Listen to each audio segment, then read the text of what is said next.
नमस्कार दोस्तों, माई smart trick में आपका बहुत बहुत स्वागत है। दोस्तों, चंडीगढ़ पुलिस कांस्टेबल का वैकेंसी का नोटिफिकेशन जारी कर दिया गया है। देखिए दोस्तों, ये ऑल इंडिया वैकेंसी होने वाला है। ठीक है, आप चंडीगढ़ या दिल्ली, मुंबई, पंजाब, हरियाणा, राजस्थान, बिहार, यूपी कहीं के भी रहने वाले हैं, इस फॉर्म को अप्लाई कर सकते हो। ठीक है, और दोस्तों क्योंकि चंडीगढ़ केंद्र शासित प्रदेश है तो सारा सेंट्रल गवर्नमेंट का आपका रूल और नियम आपका लागू रहेगा। ठीक है, अब देखो इसमें दोस्तों मात्र 12वीं पास की वैकेंसी है। सबसे पहले अप्लाई डेट से स्टार्ट करते हैं, कब से फॉर्म भरा जाएगा। तो यहाँ पर दोस्तों आप लोग देखो, सबसे पहले जो आपका फॉर्म स्टार्ट होगा ना, ये 27 तारीख से स्टार्ट होगा, 27 मई से। और लास्ट डेट आपका फॉर्म भरने का क्या रहेगा, क्लोजिंग डेट यहाँ पर देख सकते हो ना, आपका ये 17 जून तक फॉर्म भरने का रहने वाला है। बाकी यहाँ पर दोस्तों टेंटेटिव एग्जाम डेट भी बता दिया गया है कि रिटर्न एग्जाम कब हो सकता है। ये देखो 23 आपको जुलाई का डेट दिया गया है। ठीक है, तो इस हो सकता है कि दोस्तों ज़्यादा फॉर्म अगर भरा जाए तो 23 से स्टार्ट होगा। सारा कुछ आएंगे हम बताएंगे आपका। तो ये मान के चलना है 23 से आपका पेपर होने वाला, एग्जाम होने वाला है। तो सही है, एग्जाम डेट सारा कुछ बता दिया गया। चलो अब बेसिक यहाँ पर दोस्तों पोस्ट वाइज डिटेल देख लेते हैं कि क्या कितना कितना पोस्ट है कैटेगरी वाइज। ठीक है, टोटल दोस्तों इसमें 700 पोस्ट है। यहाँ पर आप लोग देख रहे हो टोटल 700 पोस्ट पर वैकेंसी निकल के आई है, जिसमें से देखो जनरल का अगर हम बात करें ना टोटल दोस्तों, तो ये 324 पोस्ट है। ठीक है, जिसमें से आपका मेल का 178 पोस्ट है, फीमेल का 101 पोस्ट है, और दोस्तों एक सर्विसमैन का भी 45 यहाँ पर पोस्ट रखा गया है। ठीक है, अब देखो दोस्तों यूआर का हो गया। ओबीसी का दोस्तों 185 पोस्ट पर ये वैकेंसी है, जिसमें से 104 आपका मेल है और फीमेल का 60 पोस्ट है। एससी का 72 और 40 मिला के 130 पोस्ट होता है। बाकी दोस्तों ईडब्ल्यूएस का 61 पोस्ट पर वैकेंसी है।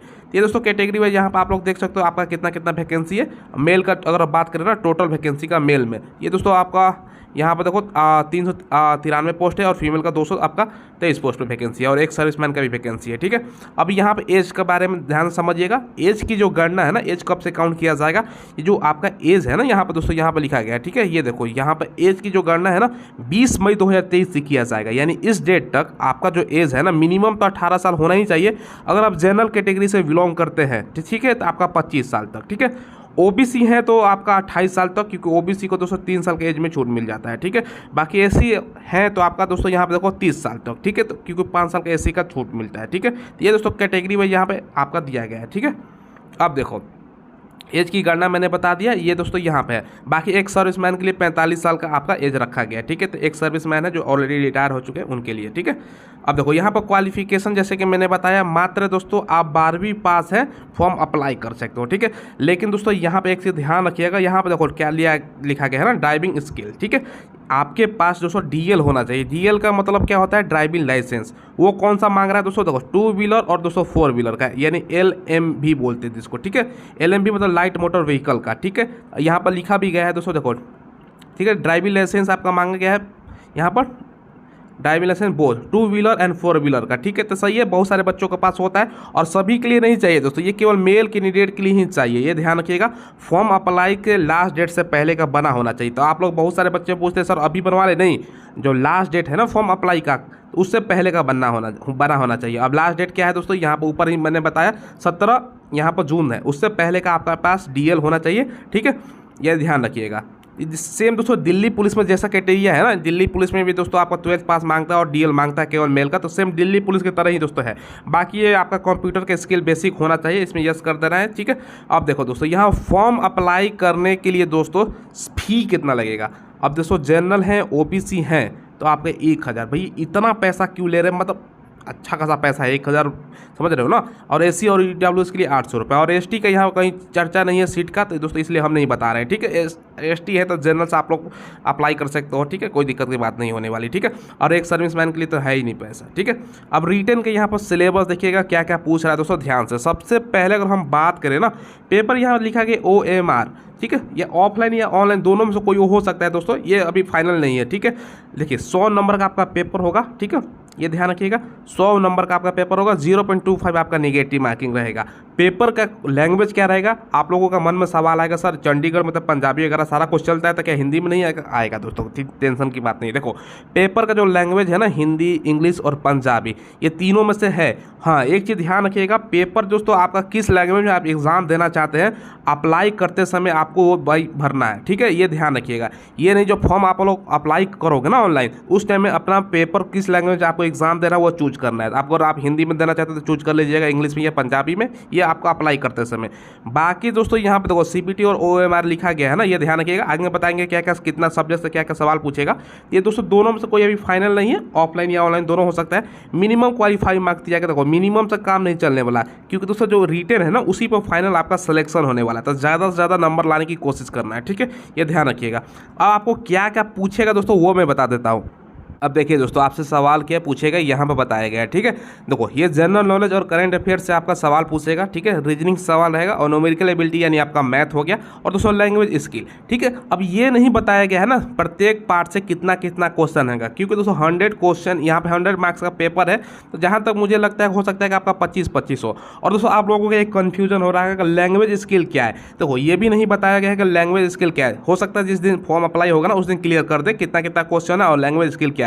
लैंग्वेज स्किल का मतलब ये हो सकता है ना, कैसे होता है ऑप्शन, जैसे कि आपका हिंदी देना चाहते हो तो हिंदी दो, इंग्लिश देना चाहते हो तो इंग्लिश दो, या पंजाबी देना चाहते हो तो तीनों में से कोई एक दे सकते हो। इसका मतलब यही हो सकता है, लेकिन ये फाइनल नहीं है, ये ध्यान रखिएगा, ठीक है। तो ये दोस्तों आपका निगेटिव मार्किंग मैंने बता दिया और क्या क्या कितना कितना सवाल पूछेगा। हालांकि ये जो ऑफिशियल आपका नोटिफिकेशन अभी जारी किया गया है उसमें ये सब नहीं बताया गया है, ठीक है। लेकिन दोस्तों हम देखो आपका स्टैंडिंग ऑर्डर का एक आपको दिखाना चाहते हैं, आपको मैं बता ही देता हूँ यहीं पर ही। देखो आपको क्या पूछ सकता है, स्टैंडिंग ऑर्डर बता रहा हूँ। अगर ये सब नहीं पूछा जाता है ना दोस्तों, तो आपका देखो जीके और करंट अफेयर से जो क्वेश्चन रहेगा ना, ये 50 क्वेश्चन पूछ सकता है, ये ध्यान रखिएगा।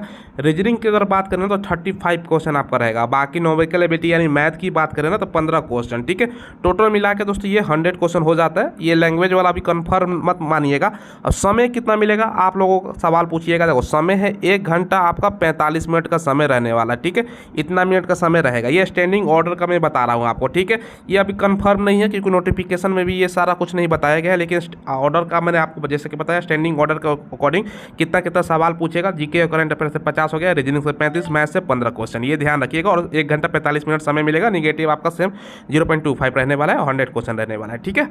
बस दोस्तों आप लोगों ने देख लिया। बाकी यहाँ पर ध्यान समझिएगा, अगर आपके पास NCC C सर्टिफिकेट है तो 5% मार्क्स का मिलता है, B सर्टिफिकेट वाले को 3% मिलता है। बाकी दोस्तों यहाँ पर A सर्टिफिकेट वाले को 2% मिलता है, ठीक है।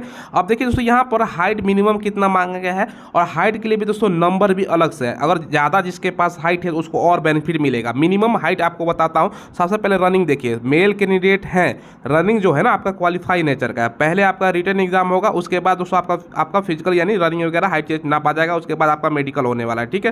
देखो सबसे पहले अगर मेल कैंडिडेट की बात करें ना तो 1600 मीटर का रनिंग होगा, 6.25 मिनट का समय है, ठीक है। 6 मिनट 15 सेकंड आपका समय मिलने वाला है, ठीक है। बाकी दोस्तों यहाँ पे देखो फीमेल कैंडिडेट का 800 मीटर का रनिंग होगा, 4.25 मिनट का आपका समय मिलने वाला है, ठीक है। लॉन्ग जंप कितना होगा, 3 चांस हमको मिलेंगे लॉन्ग जंप के लिए, ठीक है।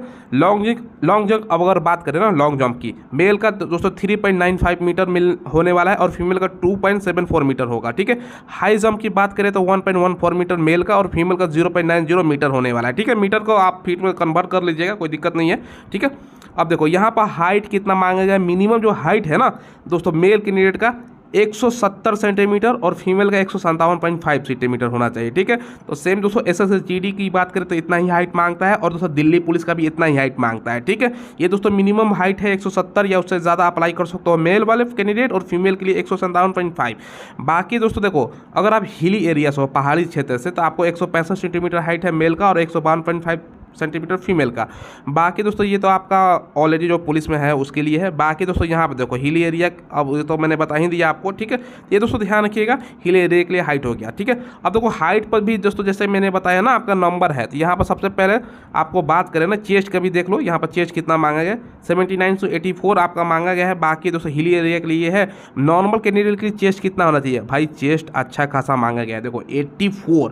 अब पंजाब हरियाणा पुलिस में भरोगे ना तो ऐसा ही चेस्ट मांगता है, मिनिमम 84 और फुला के 88 होना चाहिए, ठीक है। तो आपको देख लेना है, ठीक है, नहीं है बढ़ जाएगा ना, चेस्ट के बढ़ाने में क्या दिक्कत है। बाकी दोस्तों जो हिली एरिया पहाड़ी क्षेत्र का 79 से 83 है। बाकी दोस्तों ये रहने वाला है, ठीक है। अब देखो हाइट पर भी नंबर जैसे कि मैंने बताया मिनिमम 170 है तो अप्लाई कर सकते हो। अब जिसका ज़्यादा हाइट है, अब देखो किसी के पास दोस्तों अगर हाइट 183 सेंटीमीटर या उससे ज़्यादा है तो 2 यहाँ पर मार्क्स यहाँ पर लिखा गया है, ठीक है, ये रहने वाला है। बाकी फीमेल के लिए दोस्तों 165 से है तो 2 मार्क्स है।